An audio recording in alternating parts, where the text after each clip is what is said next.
Ibihe byiza kuri mwe mwese mukurikira Ntavogerwa, umuyoboro w'ibitekerezo n'ubusesenguzi bishingiye ku muco, amateka ndetse n'ubutwari bw'Abanyarwanda.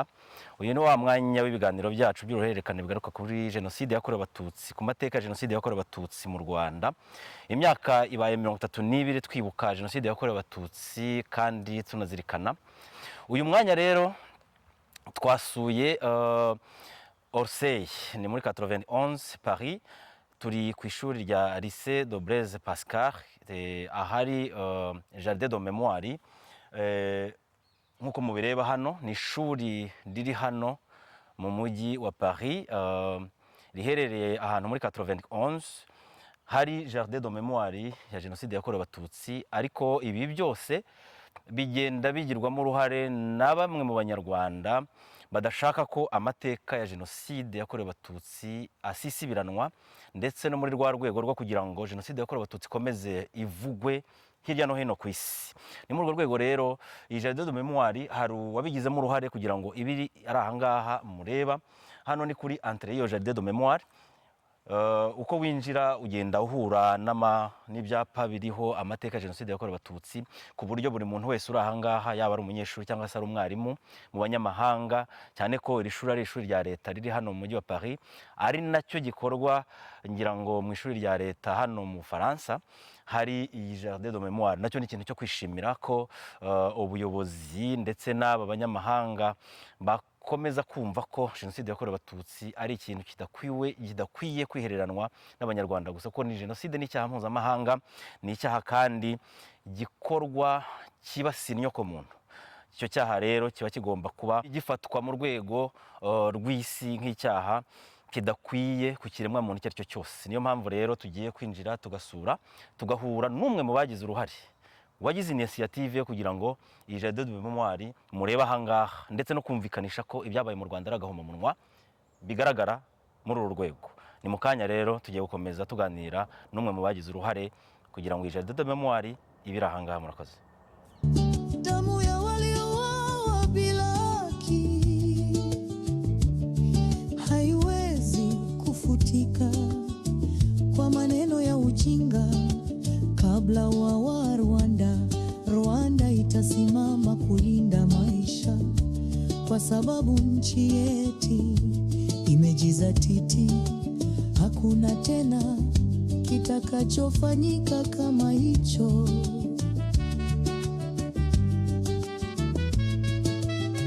Hatuwezi kuuliwa mara mbili, hatuwezi kuanguka tena. Rwanda yetu ni ya milele, tutaijenga kwa upendo na tutaijitolea kwa nguvu zetu. Tukikumbuka ili tujenge, tukikumbuka ili tuone maisha, tukiungana sauti, tukikumbuka tuijenge.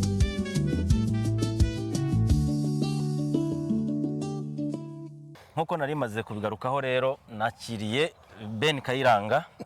Ben Kayiranga, ndakwakiriye ku Ntavogerwa. Nishimye nanjye kuba turi kumwe. Ben Kayiranga rero mureba ahangaha, ni mbere yuko wenda twakwinjira mu kiganiro, ndagira ngo mvuge ko Ben Kayiranga ni umuhanzi umurigent, umuhanzi mu muziki nyarwanda, ndetse wagize itafari rinini cyane ku muziki nyarwanda. Ibyo ntabwo twareka kubivuga.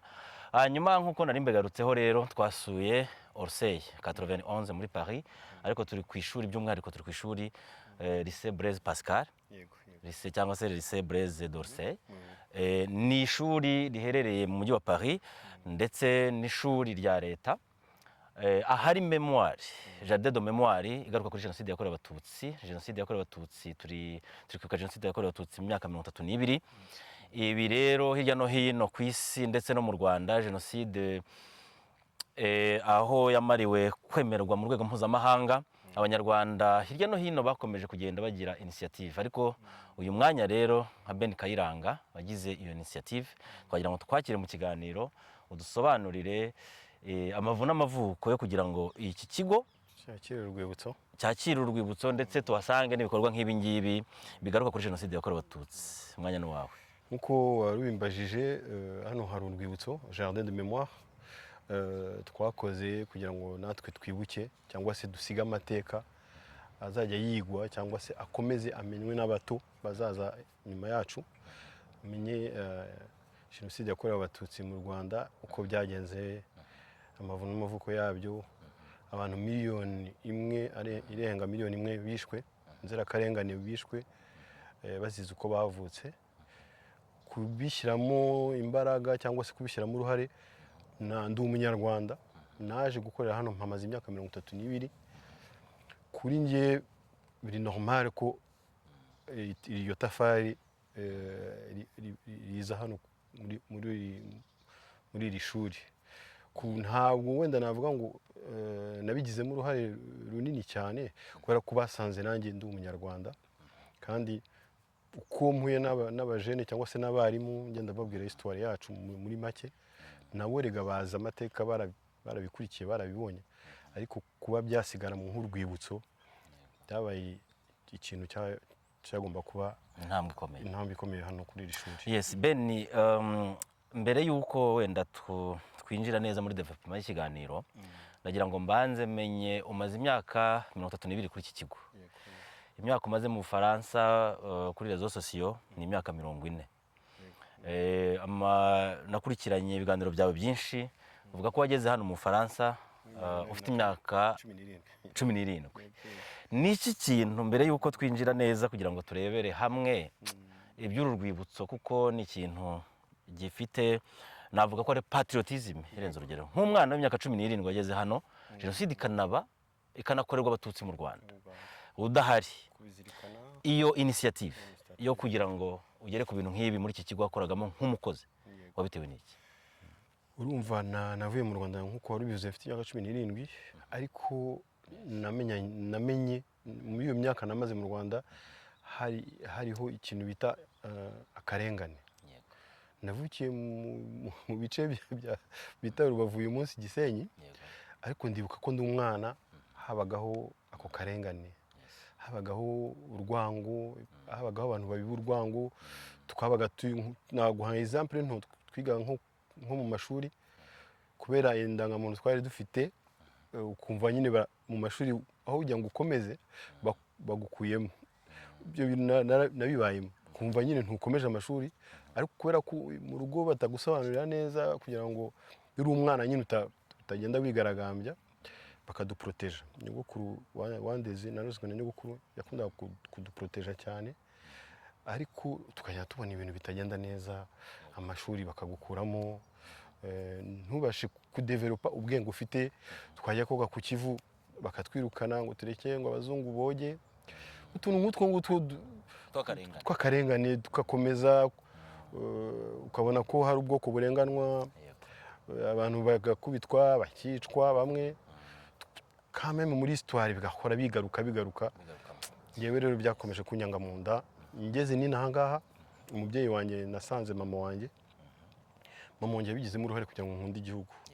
Yambwiraga cyane Ikinyarwanda, ntugomba kwibagirwa ururimi rwawe, ntugomba kwigira umuzungu, ugomba kumenya histoire yacu, inkomoko yacu. Nkabona na mama nawe abigiramo uruhare, agakotana cyane hamwe n'abantu bafashanyaga hano muri région parisienne, kuba bafasha u Rwanda kugira ngo ruve muri mu kubohwa rubohoke. Ni muri rwa rwego bavugamo ngo isuku igira isoko. Ubwo twavuga ko umubyeyi wawe yagukundishije u Rwanda, transmission, no kugira ngo yakuremyemo umutima wo gukunda igihugu ndetse no gukomeza kugikorera. Rero twinjira kuri uru rwibutso, igitekerezo cyo kuganiriza ubuyobozi bw'ahangaha wabitangiye ute, babyakiriye bate kugira ngo igikorwa nk'iki gikomeye kigera ahangaha hano mu Bufaransa ndetse no mu kigo cya leta cy'ishuri nk'iringiri? Amahirwe nagize nuko wumva ntabwo nigeze mpinduranya ikigo, narahagumye, narahatinze, narahakunze. Ubona ko ni cadre nziza, turi mu majyepfo y'i Paris, turi mu mashyamba, n'ahantu bana bawe bashobora gukurira no kwiga bakabaho mu buzima bwiza. Urabona ko mfite n'amahirwe yo kuba mba hano hafi y'iki kigo, kubashyiramo urukundo no kubamenyesha u Rwanda. Abanyeshuri twagenda tuganira cyangwa se n'abarimu bakambaza, abigisha histoire. Twagize amahirwe ko ubufaransa bwaje kugira ngo bwemera ko jenoside yakorewe abatutsi yigwa mu mashuri, atangira kubyigisha. Icyo gihe nanjye rero ntangira gutanga témoignage, nkaba afite n'umudamu tubana wacitse ku icumu. Iyo histoire igenda nyine ikurikirana abana bacu n'abakuru mfite n'abato, urumva ntabwo ushobora kubica iruhande. Kuba twakora urwibutso hano ni ikintu nabasabye. Tugira n'amahirwe abanyeshuri bamwe na bamwe baza gutembera u Rwanda mu kwibuka 30, baje tutembera u Rwanda bareba memorial, tujya Gisozi, tujya na Ntarama, bagarutse bafite irindi shusho ku Rwanda. Nibwo twafataga initiative yo gukora urwibutso hano kuri iri shuri. Yego, nibwo mwafataga initiative yo gukora urwibutso. Ishuri rya mbere mu Faransa twavuga habayemo iki gikorwa, n'abandi basigaye baza noneho kuhigira cyangwa se kuhasura, ukabona ko nabo bafite icyifuzo cyo kuba bakora nkatwe ibyo twakoze. Mukora urugendo mu Rwanda, mwagiye muri abakozi n'abanyeshuri biga kuri kino kigo? Abarimu twagiye turi abantu 4 babaherekeje, ariko tuza no kugira amahirwe yo gufatanya n'ishuri riri Nyamata, Blurex International School. Naho hari abana nabo bafite kumenyana n'aba ngaba, gukora partnership. Iyo partnership ni mwebwe, ni wewe wabahuje? Nahuye n'icyo kigo Jean Pierre, nawe twemera ko afite icyo cyifuzo cyo gufatanya natwe muri gukora iyo partnership. Dusanga abanyeshuri bifuza nabo kumenya u Rwanda cyane no kusura. N'aba hariya mu Rwanda nabo baraje baradusura, bagera kuri ishuri. Dusanga dufite ibitekerezo bimwe no gufasha no kurinda ibidukikije, nabyo biri muri gahunda yacu muri iri shuri. Lycée Blaise Pascal ni ikigo Ben Kayiranga amazeho imyaka 32 n'ibikorwa yakozeho. Murabyumva ko ari ibikorwa by'indashyikirwa kandi akomeje no gukora. Ben, nk'umuhanzi w'umurigenti ufite n'ijwi rirenga ribasha kugera gusetse, ijwi rirenga rigera kure, ribasha kugera kure, ukaba n'umuntu wageze hano uri muto. Batubwiye ko isoko yaturutse kuri mama ukubyara yo gukunda igihugu. Hari urubyiruko dufite usanga ndetse rwavukiye no mu Rwanda, kuvuga amateka cyangwa se kumenya igihugu cyabo ko kimeze batabikozwa. Iki kintu ndacyo ndagira ngo kigarukeho. Urumva gukunda igihugu nta nubwo biforcinga, biri mu maraso yacu. Nta kindi gihugu tuzagira ni u Rwanda. Kuba tuje mu mahanga tukava mu bwenge ntabwo bivuze ko tutagomba gusubira iwacu tukahubaka, ko niho n'ubundi ruzingiye, niho twavuye, niho tuzanasubira. Rero byabaye ngombwa ko urubyiruko rubitekerezaho, ugatekerezaho vision y'igihugu cyacu. Barabibona, biragaragara ku isi hose ko u Rwanda rwavuye aho rwari ruri icuraburindi, aho tugeze ubu ngubu haragaragara mu maso y'abantu. Ntabwo bisobanutse neza ko umuntu yayoba cyangwa se akagira ubwenge buke bwo kutumva ko ejo hazaza ari ukubaka igihugu cyacu. Niho hari imizi, niho tuvuka, niho nkomoko yacu, niho gakondo yacu. Nta shuwa dufite ubundi, nta kindi. Igomba kugenda ukubaka igihugu. Dufite possibility, government yacu, guverinoma yacu irabitwereka. Nta muntu isubiza inyuma, nta muntu n'umwe isubiza inyuma. Ibyo ngibyo mbihagazeho. Mfite imishinga, urabona sinkora mu muziki gusa, ndi umutekinisiye mu mashanyarazi. Mfite imishinga ibyo turi buze kubigarukaho.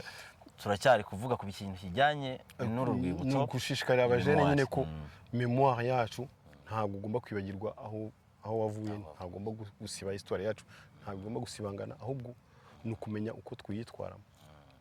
Icyo nashaka kugarukaho ni ikintu, niyo spirit cyangwa se uwo mutima wo kumva ko umuntu w'imyaka 17 wavuye mu Rwanda, umaze imyaka 40 mu Bufaransa, utahindutse mu mitekerereze.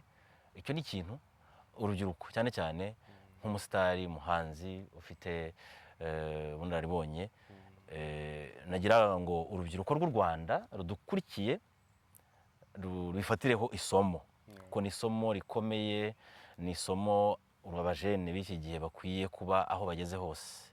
Ni bya bindi bavuga ngo tugomba kugendana u Rwanda rukatugendamo. n'ubundi u Rwanda rutugendamo, ni maraso yacu, kandi uzarebe abenshi batafata iyo nzira baba lost, baratakara, ugasanga bajya mu biyobyabwenge. Ariko iyo watojwe ufite umuco ukunda igihugu, ubundi ntabwo ushobora kuyoba, ntabwo ushobora kubiba urwango ku gihugu cyawe. Ntabwo bisobanutse kuri njye, kuko ni igihugu cyatubyaye, ni nk'umubyeyi ufite. Ntabwo witandukanya n'umubyeyi cyangwa se ngo wange umubyeyi wakureze wakubyaye, ntibishoboka. U Rwanda rwaratubyaye, abana bacu rero nibayoba bakajya kuba abanyamahanga bataravukiye muri aya mahanga, bazabaho mu buzima bubi. Ariko fata urugero ku bantu bose bakunze igihugu, bakigana, nta kibazo bafite. Nta nubwo bisaba gutekereza cyane, ahubwo kurebera ku bantu bakuru. Hari mu muziki tuburimo neza, hari mu bikorwa bindi tubirimo neza. Igihugu cyacu cyaduhaye, turebe aho tuvuye n'aho tugeze, kuba hari reconciliation nationale ni ikintu gitanga imbaraga nyinshi, kubona ko u Rwanda rushobora kongera kuvaho rwari rukaba rugeze aha ngaha. Ni espoir ku rubyiruko. Uretse kujya mu abatwanga barahari, bashaka kuyobya abo bato nabo barahari, ariko nimuze mugane ababaha urugero rwiza. Si byiza kuyoba, ntabwo byemewe, nta nubwo twabishyigikira. Abana bacu turabashaka, turabakunda, kandi igihugu cyacu kirahari. Hari umwanya wo gukora, hari n'umwanya wo kubaho, kugira ngo ejo hazabe heza hacu. Ben Kayiranga aragira ati urubyiruko rw'u Rwanda rukwiye kugaruka rukumva ko igihugu ari icyabo, bakwiye kugikorera. Aragira ati aho u Rwanda rwavuye mu myaka 32 ni ahantu hashimishije. Aragira kandi ati reconciliation cyangwa se ubumwe n'ubwiyunge bw'abanyarwanda muri iyo myaka 32 nyuma ya jenoside yakorewe abatutsi ni intambwe ikomeye cyane u Rwanda rugezeho. Akagira ati n'urugero rwiza abajene bagakwiye kuba bareberaho. Beni agataho wenda yego, hari akantu wenda ntabashe kuba nanjye wenda nabaza cyangwa se nasobanuza. Amashusho arahari yatweretse ibyabaye jenoside yakorewe abatutsi ku manywa y'ihangu. Abantu bose ntabwo ushobora kubyirengagiza ngo ubicire iruhande. Ku manywa y'ihangu abantu miliyoni barishwe mu minsi 100. Amashusho arahari, inzirakarengane. Noneho ni gute se ushobora kubicira iruhande, cyangwa se ngo umere nkaho bitabayeho, cyangwa se ngo ahubwo se ngo ntunavuge ko ibyo bintu usa nkaho ubyirengagiza. Ntabwo bishoboka. Abahakana bakanapfobya no gucima ijambo, bahakana jenoside bakanapfobya jenoside, bavuga ko jenoside yakorewe abanyarwanda, bavuga ko jenoside itabaye, ari abanyarwanda basubiranyemo. Uragaruka rero kuri iki kintu kivuga ngo ni gute abantu bahakana ibintu byagaragaye ku mashusho, izuba riva niki.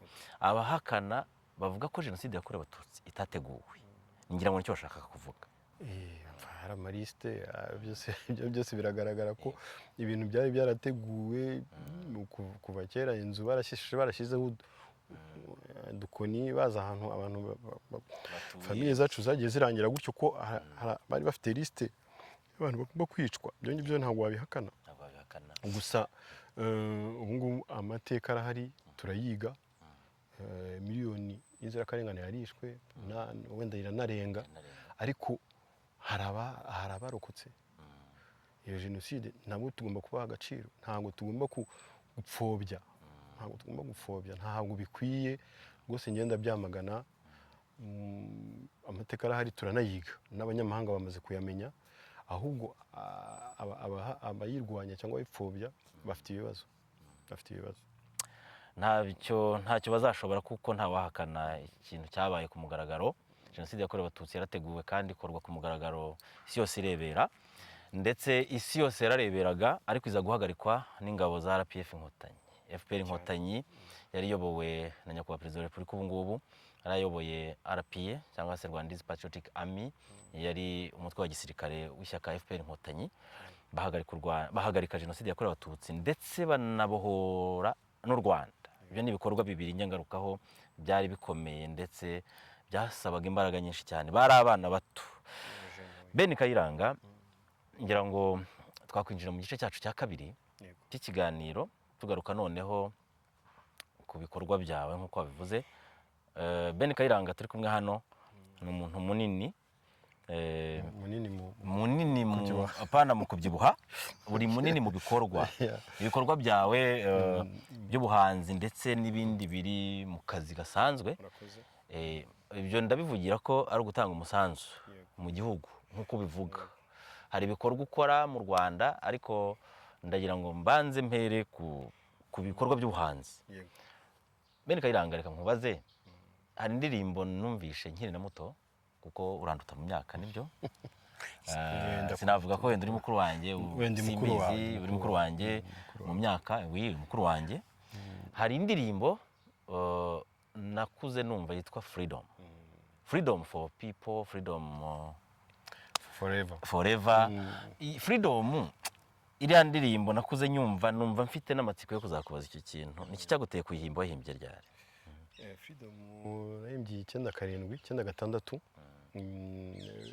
Umva imyaka 2 nyuma ya jenoside yakorewe abatutsi. Numvaga muri nge hari itafari ngomba kongera kuryo umusanzu cyangwa se kuryo nanjye kugira ngo ngire ikintu marira umunyarwanda, abanyarwanda basigaye barimo barwana n'ubuzima no kwiyubaka. Nagomba gutaha nkagira ikintu nzana mu Rwanda nanjye kiruhura imitima y'abanyarwanda aho twari tugeze. Ndihimba Freedom mbifatanyijwemo na Jean Christophe Matata, n'umupapa witwa Albert Brion, nawe yamfashije cyane gukora Freedom. Agiye mu Bubiligi, nkora urugendo rwo kujya mu Bubiligi, nyuma yaho tumaze kurikodinga nibwo najyaga mu Rwanda, televiziyo y'u Rwanda iranyakira. Mu minsi 2 twashutinze indirimbo 2. Izo ndirimbo zirakundwa, zaje mu gihe numvaga abanyarwanda bazikeneye.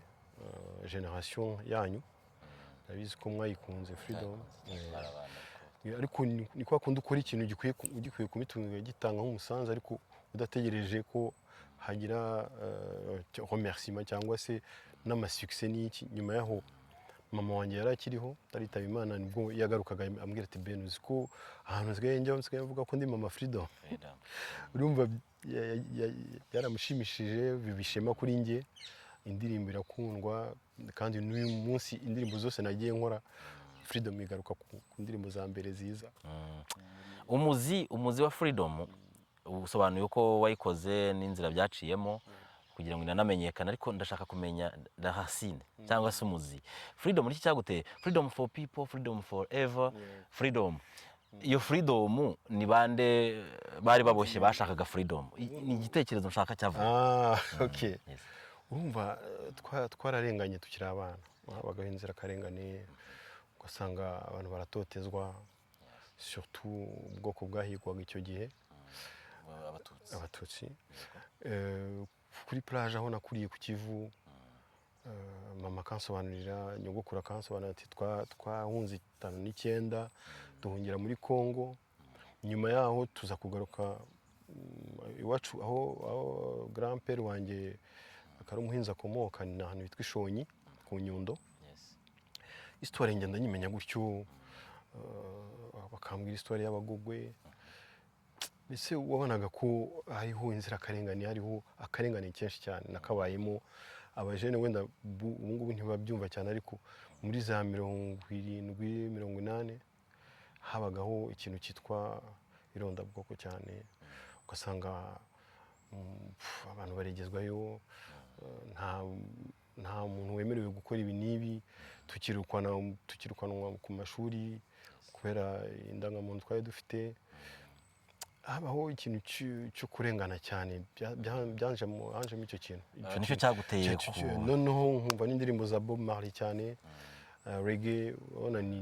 Reggae ni style irevendika liberté, niyo inspiration yanjye yavuye muri yaturutse kugira ngo uhimbe liberté. Ni nko kushaka kuvuga ku byabaye, ushaka ko abantu babohoka. Yego. Freedom for Eva Freedom for Yeah. People.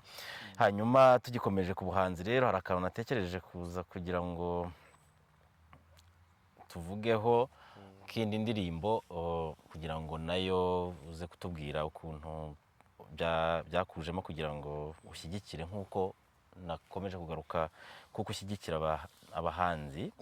Yego indirimbo ndagira ngo nyumvishe abantu hanyuma nayo urayivugaho hanyuma ihangane kuri ntuze. Yego indirimbo urayizi? ndayizi nayikozeho.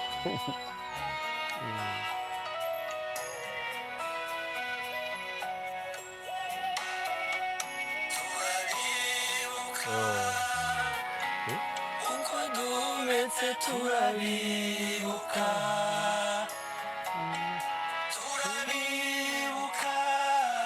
iyo dusenga, turabibuka ukamira kwa bukeye isi mikuru n'ibitaramo kuba muhari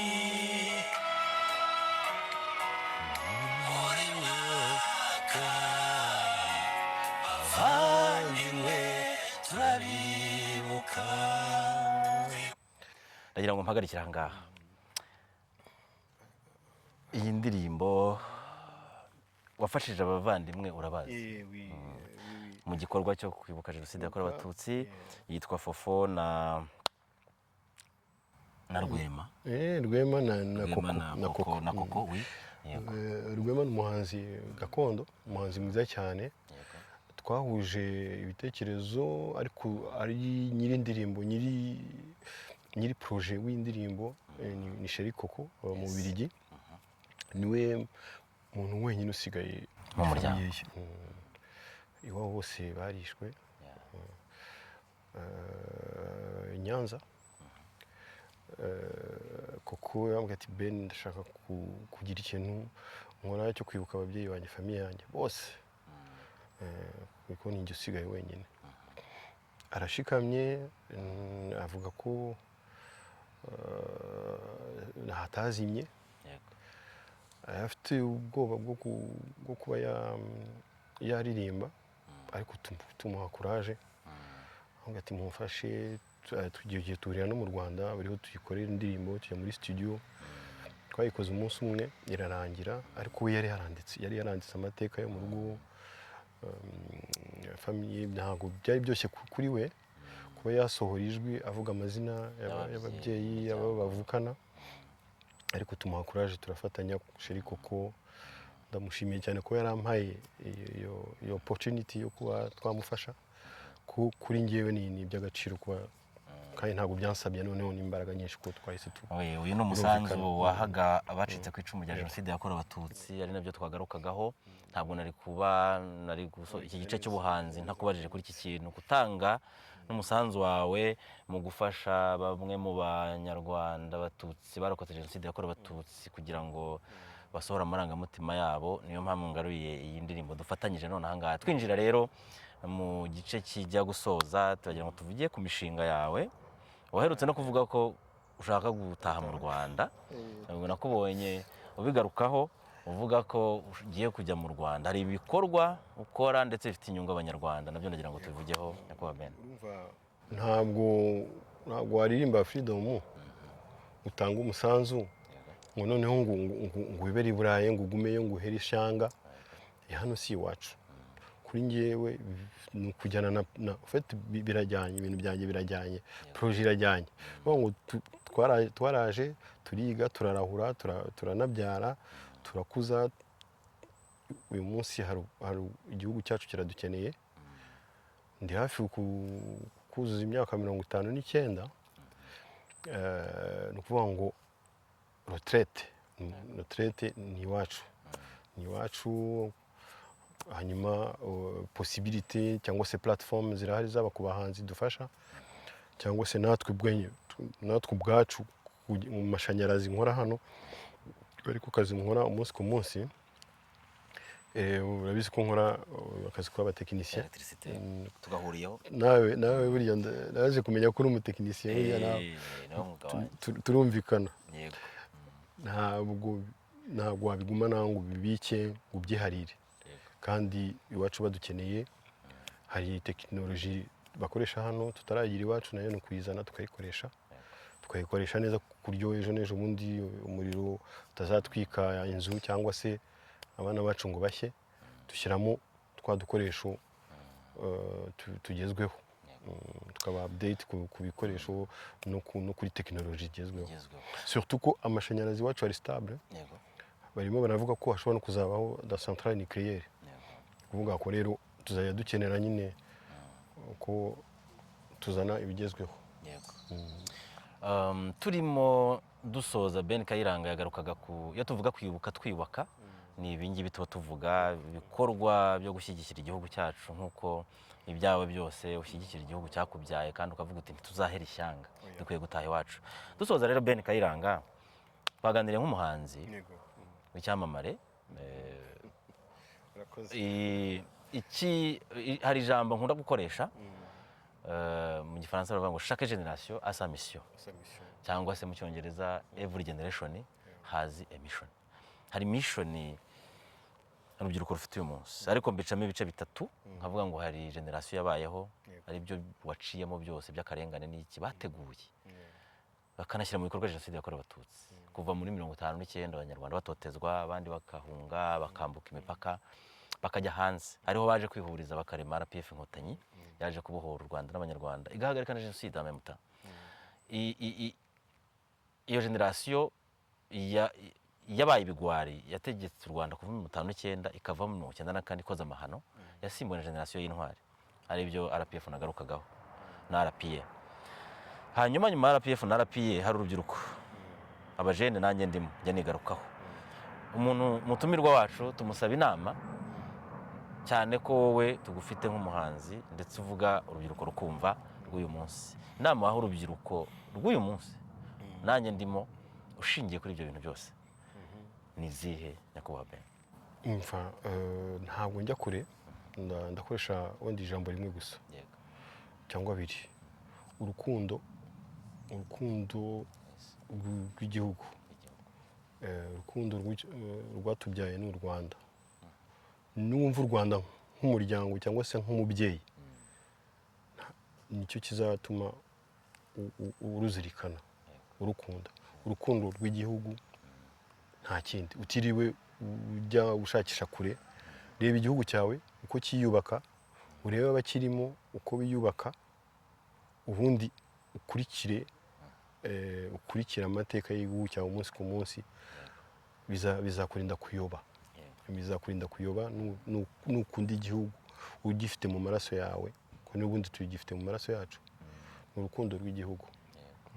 Murakoze nyakubahwa Ben, nagira ngo ngushimire ku kiganiro cyiza tugiranye kandi n'abadukurikira bakurikira Ntavogerwa muyobora ibitekerezo n'ubusesenguzi bishingiye ku muco amateka ndetse n'ubutwari bw'abanyarwanda. Ibiganiro byacu nakagaruka birakomeje bigaruka ku mateka nk'aya y'aho u Rwanda rwavuye n'aho rugeze ya jenoside yakorewe abatutsi ndetse no gukomeza guhangana n'abapfobya bakanahakana jenoside yakorewe abatutsi. Nagira ngo mbashimire rero ibiganiro byacu nakagaruka. Murakoze cyane. Murakoze Jibe. Yes. Damu ya waliowawa bila haki haiwezi kufutika kwa maneno ya ujinga. Kabla wa Rwanda itasimama kulinda maisha, kwa sababu nchi yetu imejizatiti. Hakuna tena kitakachofanyika kama hicho.